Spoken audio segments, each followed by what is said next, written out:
Algo que me fascina de todo esto es constatar, y lo he visto con mis nietas, la relación entre la palabra escrita, cuando aprenden a escribir, y una pintura o un color, que es algo totalmente distinto.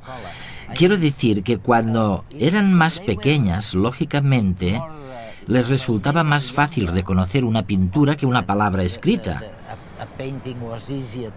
Pero con la edad no hay nada que puede contener la fuerza imperiosa de la palabra escrita. Es como un lavado de cerebro. Oye, ¿por qué las palabras se vuelven tan importantes? La lengua escrita frente a otros estímulos.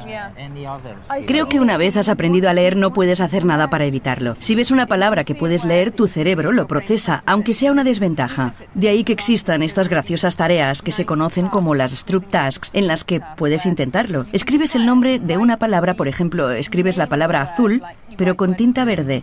Y la tarea consiste en nombrar el color de la tinta. Es verdad. Y eres mucho más lento si el color de la tinta es distinto del color de la palabra. Te fías de la palabra. Porque tu cerebro no puede evitar leer la palabra y eso interfiere con el hecho de nombrar el color azul. Y así se demuestra que la lectura se automatiza cada vez más conforme aprendemos a leer. Sara, me han comentado que se podría desarrollar el concepto de plasticidad cerebral. De hecho, se podría hacer después de 2 o 3 experimentos. Bueno, uno de los primeros experimentos fue un estudio hecho en Londres sobre los taxistas londinenses. De una de mis colegas en la Universidad de Londres. Allí para llevar un taxi tienes que saberte no sé cuántos miles de rutas. Creo que son unas 25.000 rutas. Increíble, ¿eh? Tienes que aprendértelas todas de memoria, así que se trata de personas con una memoria espacial prodigiosa. Ella los estudió y se fijó en la estructura y funciones de sus cerebros. Y lo que descubrió fue que comparando con otros conductores, el hipocampo, que es una parte del cerebro que se encarga de la memoria y del aprendizaje espacial, una parte de este era mayor. Mayor, ¿eh? Sí. En los taxistas comparado con otros conductores. Y el tamaño de esa parte del hipocampo tenía que ver con el tiempo que habían estado conduciendo taxis, cosa que sugería que realmente el tamaño tenía que ver con la necesidad de moverse por Londres. O sea que la gente que siga creyendo que no se puede hacer nada o casi nada en torno a lo que somos, que tenemos el cerebro que tenemos y punto, bueno, que vayan cambiando de opinión. Porque fíjense, los conductores de taxi aquí en Londres les ha crecido el hipocampo a base de memorizar simplemente los nombres de calles. Sara, parece que hay otro ejemplo que tiene que ver con los músicos. Hay estudios sobre violinistas. Sí, violinistas. Violinistas expertos cuyos cerebros, más concretamente la parte de sus cerebros que controla el movimiento de los dedos de la mano izquierda, porque utilizan la mano izquierda. Pero todo está en la parte derecha, ¿no? Sí, el hemisferio derecho es mayor en los violinistas expertos.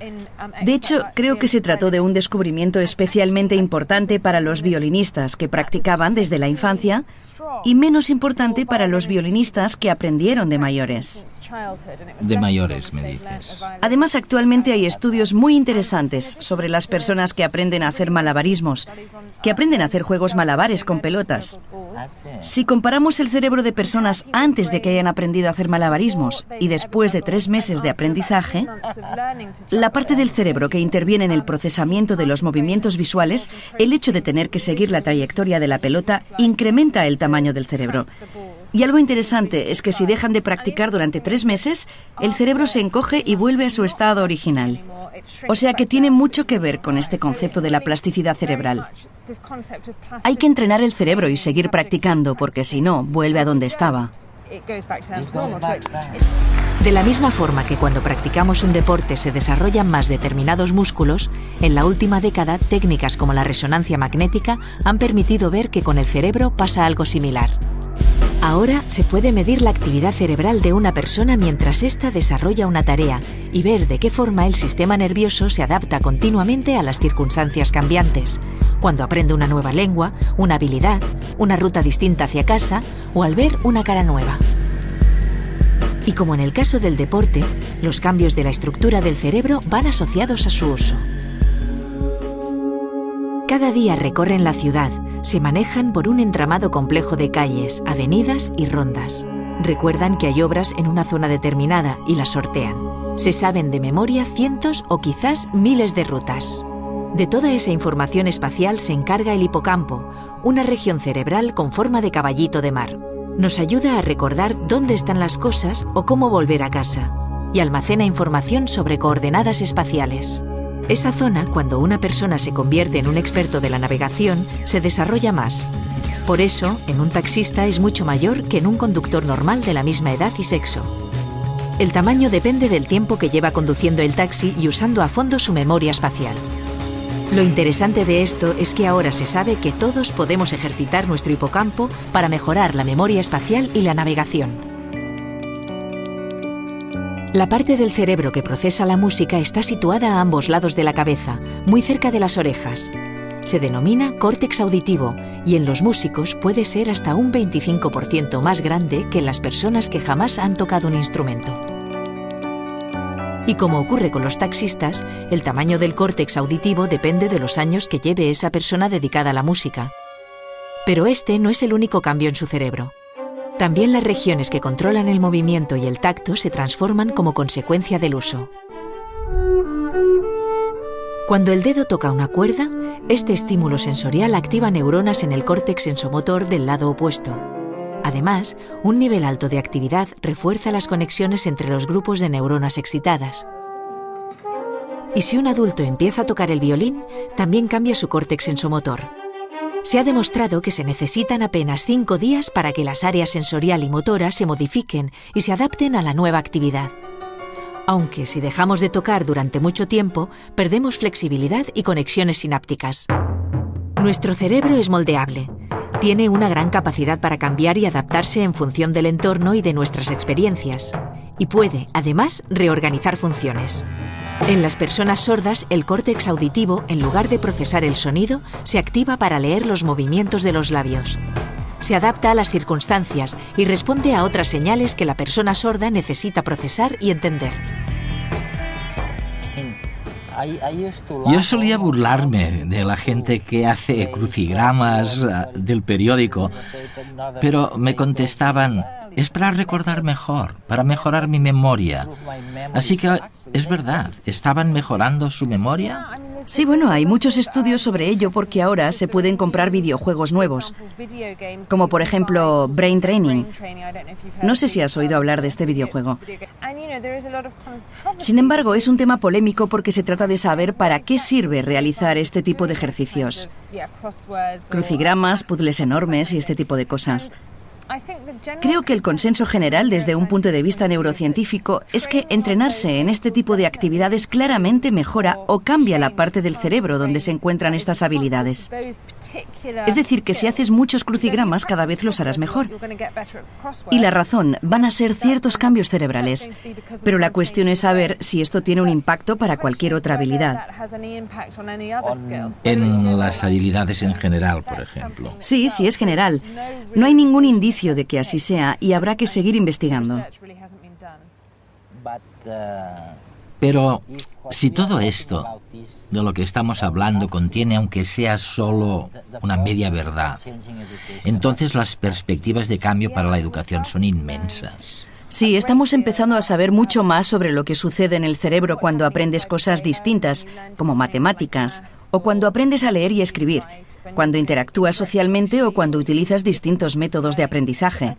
Pero creo que lo más importante que hay que recordar es que todo ello va a tener consecuencias para la educación.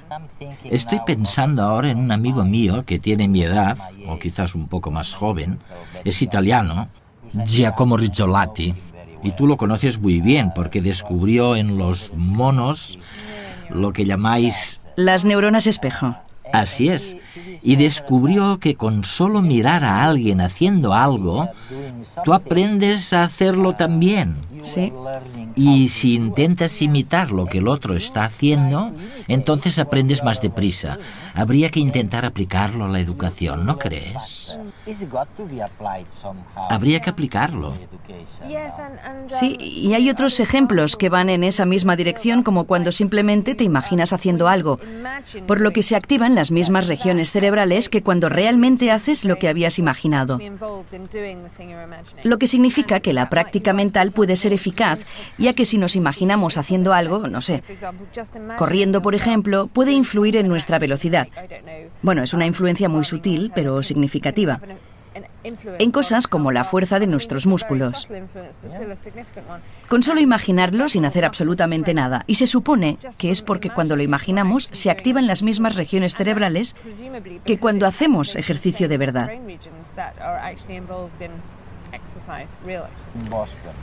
Recuerdo que en una ocasión me encontraba en Boston, en Estados Unidos, y estaba con uno de los mayores expertos en nutrición del mundo. Y al final de la conversación me dijo, mira Eduardo, la nutrición y la dieta son muy importantes para la salud, pero hacer ejercicio es todavía más importante. Esto es lo único de lo que estamos seguros. Así que parece que hacer ejercicio es muy importante para la salud. Sí, se trata de un tema muy interesante. De hecho, no sabemos cómo influye a largo plazo el ejercicio en el cerebro humano, pero lo que sí sabemos de distintos estudios hechos con ratones y ratas es que el ejercicio influye en el cerebro. Es en aquella parte del cerebro, el hipocampo, que se encarga de la memoria y del aprendizaje, donde más influye el ejercicio. Hay estudios de hace algunos años que demuestran que cuando los ratones pueden hacer todo el ejercicio que quieren, nuevas células tienden a crecer en su hipocampo, muchas más que en los ratones que no pueden hacer actividad física. Entonces, lo que me estás diciendo es que los músculos serán más grandes y al mismo tiempo más memoria tendrán. Sí, y esto se refleja también en tareas memorísticas, ya que los ratones, que podían moverse a su antojo, obtuvieron mejores resultados en ejercicios memorísticos.